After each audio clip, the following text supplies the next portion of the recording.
What's happening, everybody? And welcome to another episode of Riley's Talk and my top 5 NFL games of the week. And this is episode 4. I think this game coming up it's a good one. It was a really close tie between putting this one as the best game of the week, but it fell likely short. So as always, these games are all surrounded about the upcoming NFL playoffs. So let's get right into it. But as usual, you know what to do. Subscribe, like, and share, please. The matchup. Packers versus the Titans. This is a beauty. This is a beauty. Records. Packers are 11-3. They sit atop of the NFC North. The Titans, they are 10-4. Now they have not officially clinched the playoff spot yet, but they're on the outside of it looking in. So, what each team is playing for. The Packers still are playing for that number 1 seed. And remember, this year only one team gets a bye. So they're playing for that first round bye as well. The Titans, the AFC South crown. At the very least, a wild card berth. So now keep in mind, the Titans are officially not, they're in the column right now, but they have not clinched a playoff spot as of right now. But that can change this week with a win. They can at least clinch the wild card. Now I have up here fantasy football. Now this is not a fantasy football show, but there's a reason I put that up there because I'm going to get to the team offensive rankings. This is going to be a heavy stat game, very offensive focused. So let's get into the team offensive rankings. Packers, the number 4 total offense in the entire league. Also, and people always talk about Aaron Rodgers this, Aaron Rodgers that. We act like Aaron Jones does not exist here. That's the 8th best rushing offense in the league. Without Aaron Jones, they cannot set up play action, which is what Aaron Rodgers thrives in. So, the Packers, 8th in passing offense. I thought they would be a little bit better than that, but they're not. But it's still top 10. And they're 11th in receiving yards per game. So definitely they're up there, especially with Davante Adams. Titans, the number 2 total offense. They are really balanced. They have a really good run game, obviously. And people act like Ryan Tannehill cannot play. He's a really good quarterback in my opinion. Took me some years to understand him a little bit better. He reminds me of a young Joe Flacco from those early Baltimore days.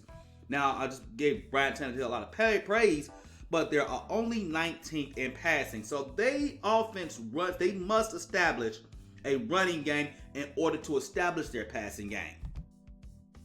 Let's go to the team defensive rankings. Packers, number 8 in total defense. Now, the last couple of weeks, you've seen that the Packers may have been playing ho-hum, but it's their defense that has been winning them games. Packers are 9th in passing defense, and Packers are 11th in rush defense. Titans are at the bottom of the barrel in the NFL when it comes to total defense. They're sitting at number 27, so they give up some runs, they give up some yards, they give it up a lot. Especially if you watch them, you will see how it happens. 29th in pass defense. That's not good going up against Mr. Rogers' neighborhood. That's not good, especially when the Packers sitting at what was I just said? 9th at passing TDs. So they are 29th in pass defense and 15th in rushing offense. So that's a typo right there. I put offense, that should be defense. So the breakdown. Grab a drink, grab some notes, and this one's going to take me a while to break it down a little bit better. There's just so much offensive firepower about both teams that it makes it a tough matchup for both. And I'm pretty sure we've all seen both of these teams play, and you understand why, but maybe you don't. So, as I said, the star power. I mean, Derrick Henry and his damn stiff arm. I mean, this dude is a freak of nature. Of course, we have Mr. Rogers' neighborhood, Mr. Adams, and the biggest star of them all, Lambeau Field. Now, granted, there is no in-person attendance, but you're still playing in Wisconsin in December. So in Lambeau Field where the wind swirls around. So the sheer star power makes this a hard game to call for both. What each team must do to win.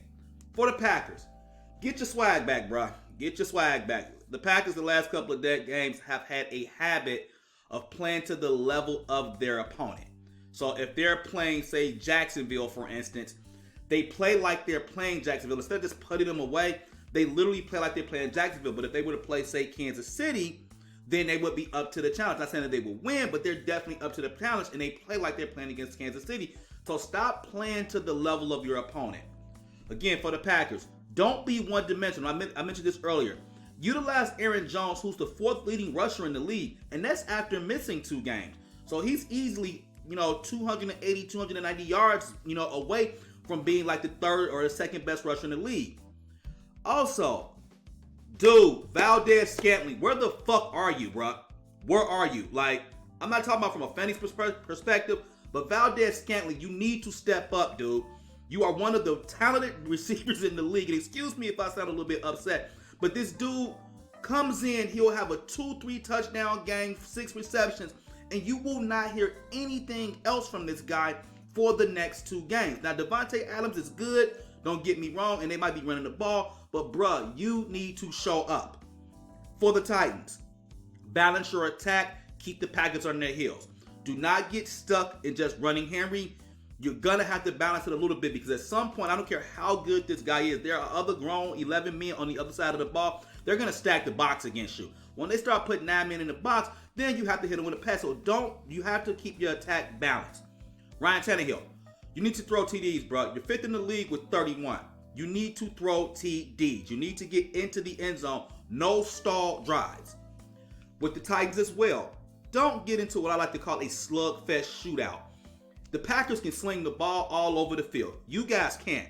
And they can run. Now, you're a better run team, but they can run well enough. But they can sling the ball all over the field. So if you get into a slugfest shootout, a pure shootout, whatever you want to call it, you're not going to be able to keep that up. Also, for the Titans, minimize your big plays on offense. Now, I know that sounds stupid. I know. You score when you can score. You take you score when you score, however it comes. But sometimes the problem is you score too fast. So if the Titans are getting touchdowns in 3 minutes, you're putting the you're putting the Packers right back on the field. So basically, this is a fancy way of saying time of possession is going to be key.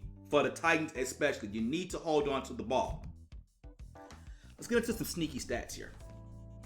The Packers have 1 win against the team currently in the playoffs. That is the Saints, 37-20. Now, it becomes 4 if you add teams that still have a chance, no matter how small. So that's 1 against the Bears. I think they have 1 or 2 against the Vikings and things like that. A couple of more sticky stats, and I just mentioned this. Green Bay is number 1 in time of possession. That really, when I looked that up, that really caught me off guard because of Davante Adams and, the Packers in their passing game. But they really run the ball very well, and they don't run out of bounds a lot. If you recall, they're a lot of times in the middle of the field. Packers are number 1 in time of possession, also per drive. And I think they're up there by like a lot. Like the next closest team was like like 5-6 seconds behind. And that's a lot of time of possession per drive to eat up. Now, the Titans, dead last. I mean, dead smack last. Number 32 in the NFL on stopping teams on 3rd down. That's not good going up against the type of offense that you're about to deal with today, bro. They're 16th in time of possession per drive. So you see, that is a significant drop off between these two teams. What's that? 30 seconds? I'm not a math whiz. It might even be 40 seconds. So that's a significant drop off. The way, if this was to hold true, the Packers would almost have about 2 or 3 extra possessions over the Titans. Now, they're number 2, the Titan in rushing TDs. Duh. I mean, you got the leading rusher in the NFL, what have you. This is what keeps the Titans in the game to me as well. They are prepared for this. The Titans are 5-3 against potential playoff teams. They are battle tested.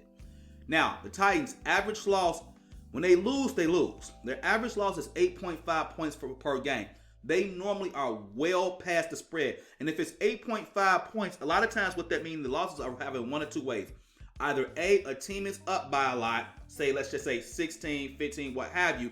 In the last couple of minutes, the Titans get that last touchdown in, but then they don't have enough time. Or somebody had the Titans are down by 3 or 4, and let's say the Packers in this particular game will have that last drive and get that touchdown and send them over to 8 points. So Titans, when they lose pretty big. Problems for both teams. Remember that the concept of the unstoppable force, such as the rabbit or what have you, going up against the movable object. That's what's happening in this game. The Packers offense is a unstoppable force, whereas the Titans' run game is the immovable object. Can either one stop the other? A huge problem for Green Bay, and this problem is not new. Everybody knows this. Everything about the Packers is highly dependent on Aaron Rodgers. If Aaron Rodgers, knock on wood, but if Aaron Rodgers is to get hurt, which he has gotten hurt, we all know that the Packers go from Super Bowl contending to damn near missing the playoffs. So highly dependent on Rodgers. That's a problem. More problems. The weather. This is Green Bay, December 27th in Wisconsin. The weather is going to be bad, whereas down in Nashville, it's probably 35, 40 degrees on a bad day. But here's the funny part about it. Because of the Titans' run game, the weather benefits them. It's going to be, I think, 18 degrees and snow. Now, normally, weather doesn't tend to stop the Packers. We've seen them guys in 8 degrees or below degrees outside, and they can still throw the ball, run the ball, what have you. Another problem is Green Bay, the stadium, Lambeau Field, the lack of crowd noise.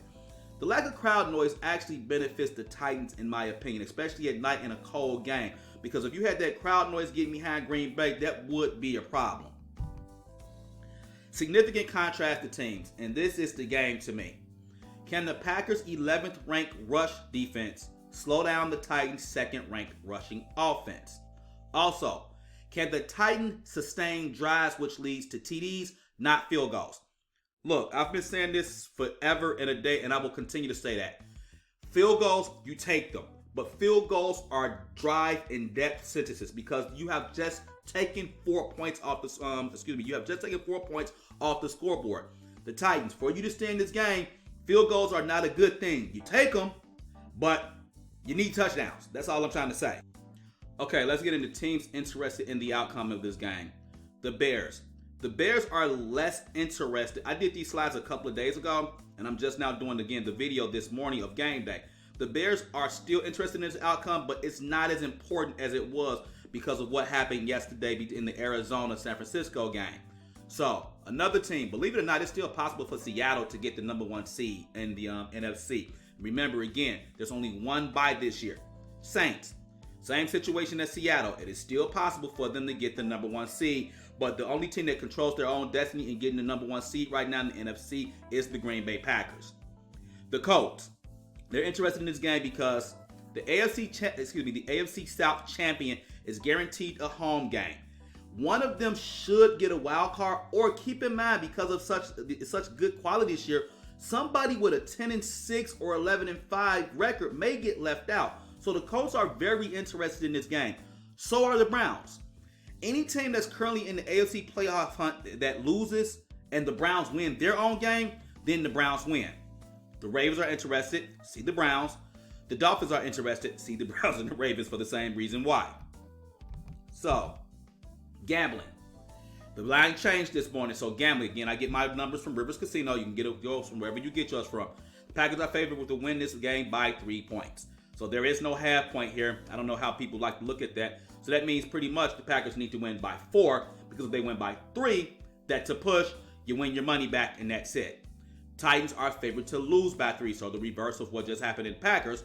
If the Packers lose by 3 points, if they lose by 3 points, that's a push. If they lose by more than 3 points, you lose your money. If they lose by 2 or 1 points and you took the Titans on the spread, you win your money.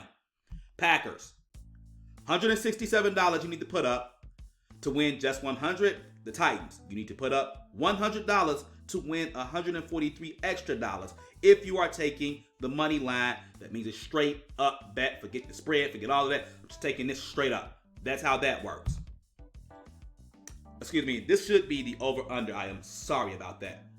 55.5. This tells me that the powers that be, even with the weather, expect a shootout. So this is going to be, in my opinion, a very entertaining game. My predictions. There is a lot of firepower on the football field on tonight. Titans, you cannot afford to fall behind. You simply don't have the firepower that Green Bay has. You cannot fall behind. This is one of those games where even if the Titans do fall behind, or the Packers, it ain't over till the fat lady sing. It's going to come in the fourth quarter. Expect some point swings. I would not be surprised if there was a situation where either team is up by 17 and the other team just go on a 24-0 run. Final score and my prediction for this particular game: the Green Bay Packers 38. The other team, I just had a brain fart here. The Titans 25. Packers 28. Excuse me. Packers 38. Titans 25. So yes, Green Bay is in a really good position to lock up that number 1 seed, and both of these teams are going to play their hearts out because they truly have something to pay for. Like, subscribe, and share. Thank you for watching Riley's Talk, and I hope you all have a great day.